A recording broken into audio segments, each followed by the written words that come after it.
Hey everybody, it's James here with the Sawyer Family Reviews channel. Today is August 12th, Wednesday, August 12th, 2020, and this is your weekly comic book pickups video. Every week I buy comic books.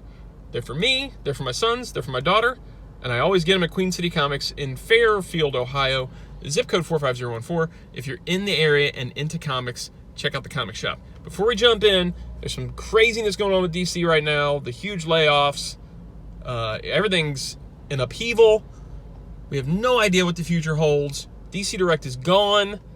Bob Harris is out. Just complete upheaval after AT&T bought Warner Brothers, I believe it was, and now they're trimming the fat, as it were, and getting rid of things that are deemed as, not big money makers, not hugely profitable. So I'm hopeful that this is just them going, let's trim down all the high salary people and see if we can make this operation a little leaner, and therefore our profits will be higher. And it doesn't mean the end of print comics, because that, even if you don't collect DC, which I don't collect much DC, comic shops rely on the big two. They rely on DC and they rely on Marvel, and if you lose DC, then a lot of comic shops aren't going to make it. So if you're a reader, or if you're a fan and you don't dig on DC and you're like, well, it doesn't matter to me, I don't buy DC anyway, it's going to affect you. Like if they go away, it's going to affect you, because it's going to affect comics in general. I, for one, love physical copies, so I don't want those to go away. I don't want comic shops to go away. I want those to stick around. So hopefully this isn't the beginning of the end for print at DC. Hopefully we're going to just see them maybe trim down the line a little bit, maybe some editorial and storyline changes. I would love for them to get back to a more classic DC, in my opinion. I know a lot of people wouldn't. There's a lot of people that are fans of the current stuff, but it might bring me back to pick up some titles if it was back to classic DC. I don't know. I don't know where anything's going to happen. It's an interesting time to be in. I am bummed about the loss of DC Direct, and there's actually a DC Direct in the stack. I remember like 20-some years ago, that first wave of DC Direct figures, and being like, wow, this is crazy. Figures that are just for the comic shops.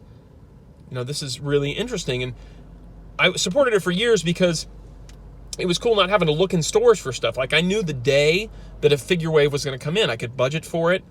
I really liked their artist-specific stuff, like the Dark Knight Returns line and the Alex Ross Kingdom Come line. There were so many good lines for so many years. I was buying every figure for a long, long time there.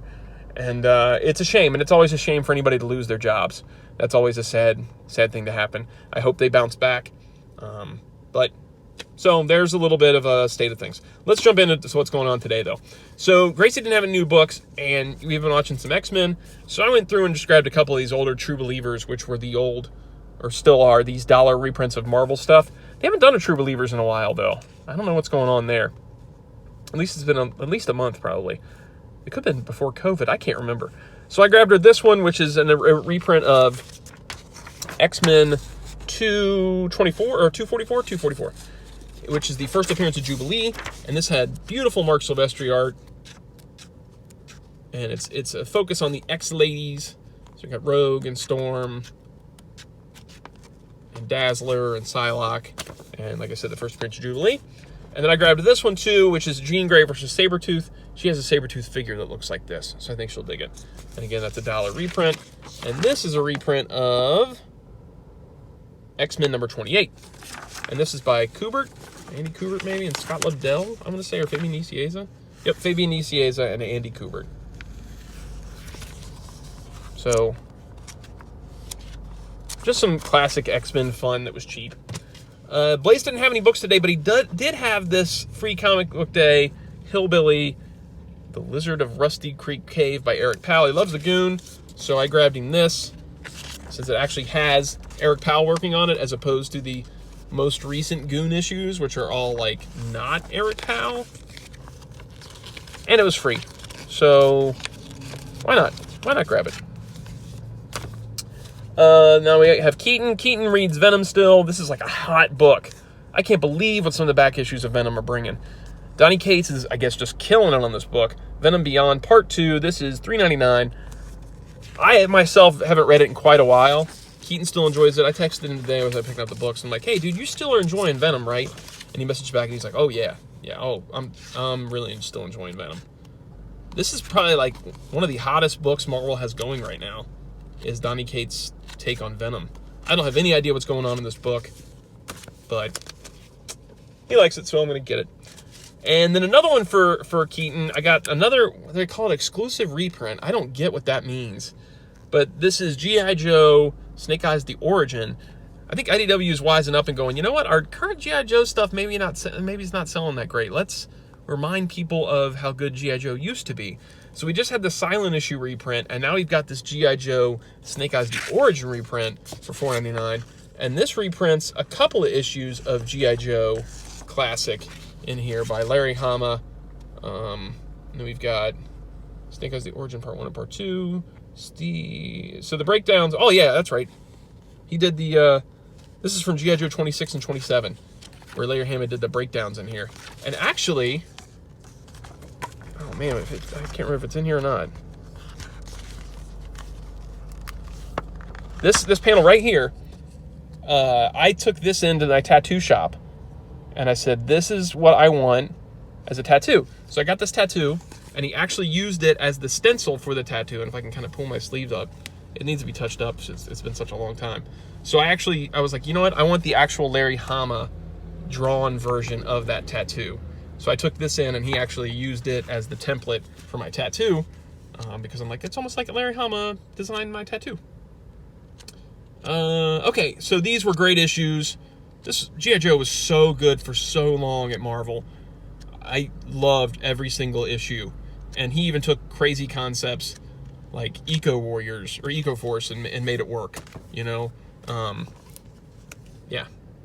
So those were great. Then I grabbed some back issues for me. Yeah, I know. I said I was cutting off on X-Men at Age of Apocalypse. But I have nothing else to buy right now.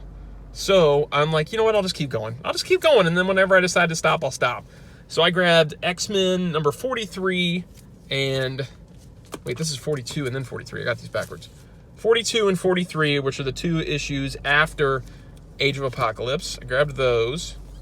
I have no idea what goes on in the story. It looks like the Acolytes' Exodus, maybe. And then I guess this was when Colossus was a bad guy.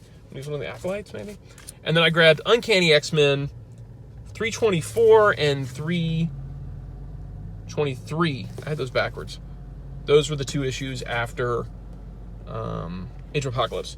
Maybe I'll go up through Onslaught, and then I'll see where I'm at. Who knows? I don't know what I'm doing anymore. Who knows? And then last but not least, I grabbed this for Blaze. I covered part of it for him. I'm not going to cover the whole thing because that's not fair. But I told him I'll cover the equivalent in books of this. He's been picking up these Darwin Cook action figures. He's trying to sort of build a New Frontier set. And so he's using some of these designer series, which aren't actually New Frontiers, but they work with New Frontiers. So he's got Flash and Batman from this line. And then I said, well, I'll grab this Wonder Woman for you. And these were really good. This is back when it was called, is it DC Collectibles at this point? I think it's DC Collectibles at this point. But these were great. And I think they were more based off of Darwin Cook's covers than they were New Frontier. But it's Darwin Cook and it's Wonder Woman. It works as a New Frontier display. I know they did a New Frontier Wonder Woman, and maybe he'll get her eventually too. But I think this is a superior figure to that New Frontier version. So that is it. What did you guys get this week? Are you picking up any DCs? What do you feel about the whole DC craziness? What do you feel about the loss of DC Direct? Leave a comment down below. Like, subscribe, notify, and if you enjoy the videos. Yeah. And I'll see you guys next Wednesday. Take it easy. Bye.